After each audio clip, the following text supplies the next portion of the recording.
Alright, welcome back to another video. It's kind of noisy in the house, but I'm trying to hurry up and upload this for the day. These few clips is just me showing y'all, some things I've been working on. And yes, Ellie is right here with us, going to help us with our little voiceover. So, it's going to be a little hectic in the background, I guess. But, it is what it is. This is my life. And Ellie just wants to be right by my side right now here lately, and I don't know why, but yeah.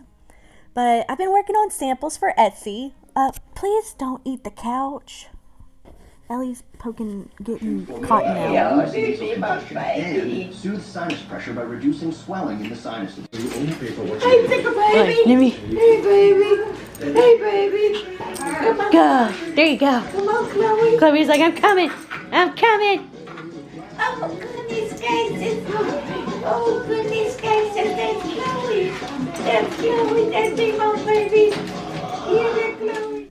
I hope y'all enjoyed that because we sure did. We love visiting my great-grandmother, Ellie's twice great-grandmother, but she just recently moved into Ellie, that's the mic. Don't touch the mic. But she just recently moved into an assisted living apartment, loves it, and she is so busy that she has not FaceTimed us like she said she would. So we're going to get on to her next time we see her.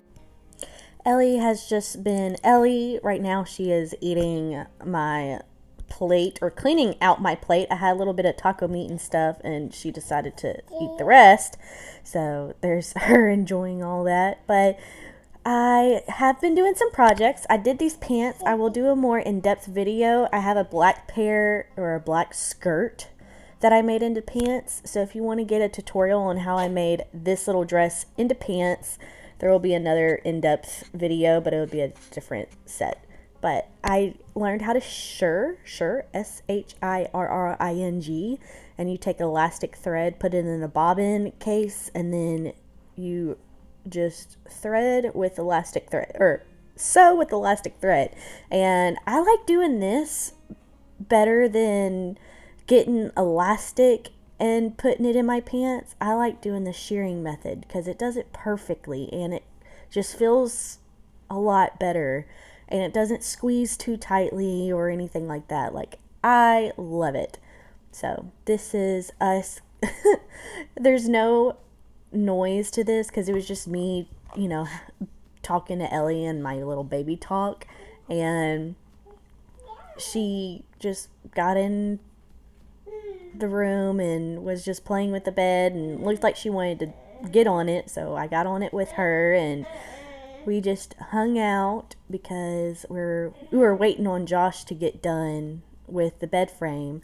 So we just hung out on the bed for a second, and after this I ended up making her a dress and me a matching outfit for her birthday. But yeah, that'll be later in the video, so just keep watching.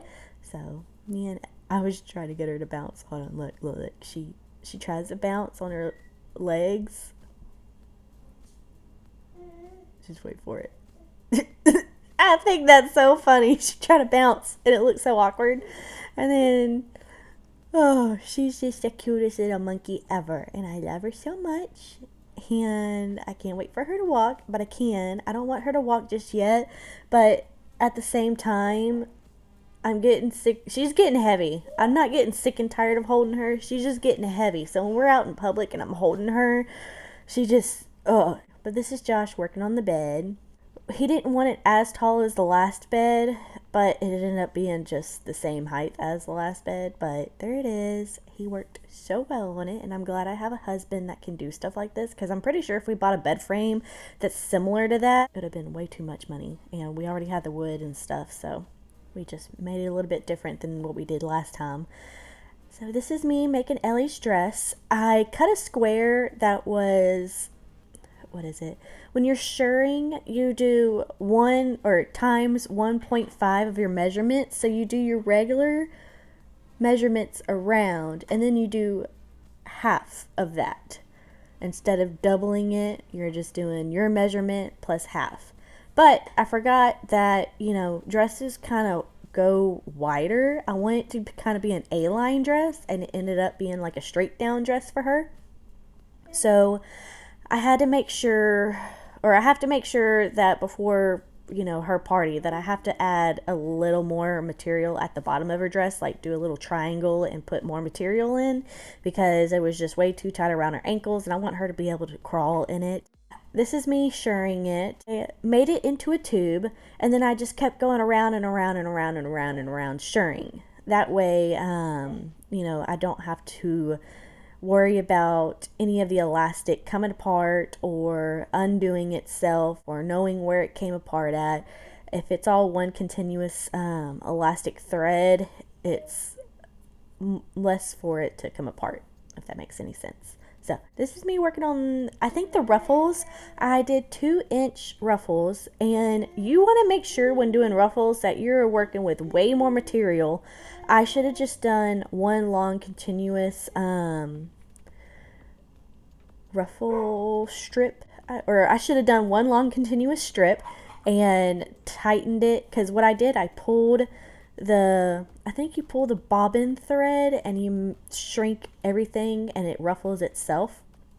You just pull the threads and it shrinks itself, and you want to make sure that the stitches are, I think, a straight stitch and stitch length is really long. You want it to be able to loosely go across the strings. So as you can see, I'm tightening it up, but I should have done one long continuous ruffles because they actually ended up, I know, yeah.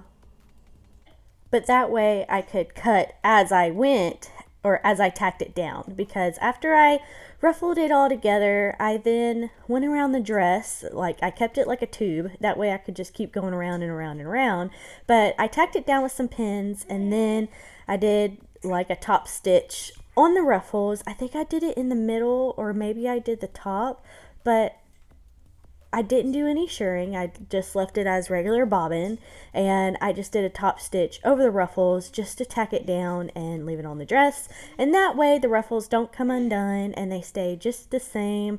And I think after this I took the flatten iron, straighten iron, the clothes version of it. Clothing iron, is that what it's called? I don't know, but I put some water in it and I used the steaming option on it. Sorry, Ellie's getting a little, I don't know, she's getting testy on me right now. Okay, well now she's screaming, like, joyfully. But anyways, when you steam it, it makes everything shrink and looks extra ruffly and girly. So this is me making my own little top. I pretty much did the same. I did my chest measurement plus half. So if you were like, you know, not that anybody's a 10, but if you were a 10, it would be 15, because you take 10 and then half of 10 is 5, so 15.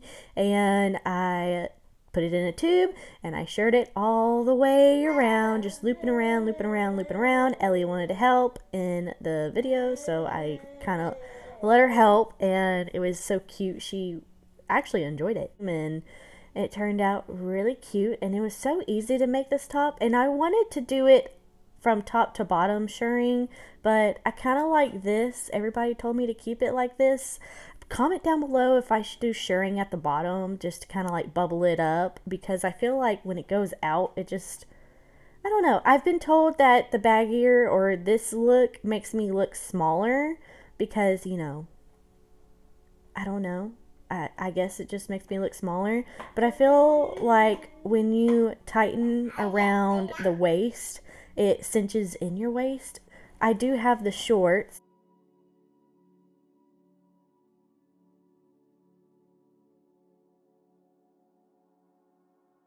This is the shorts right here, but I didn't show the final product of it.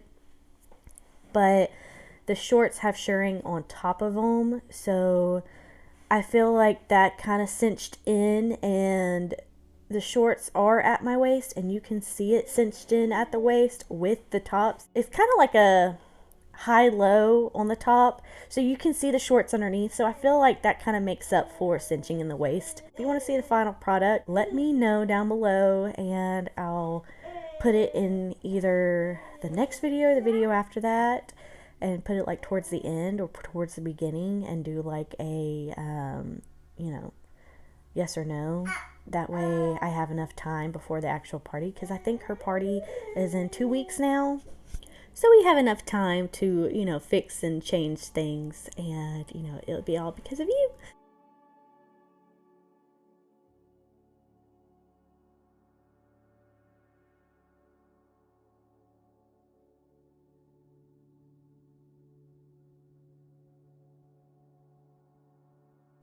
So of course you have to hem everything, and then I steamed all the shirring to tighten it up. So thank you for watching. If you enjoyed this video, make sure you like and subscribe.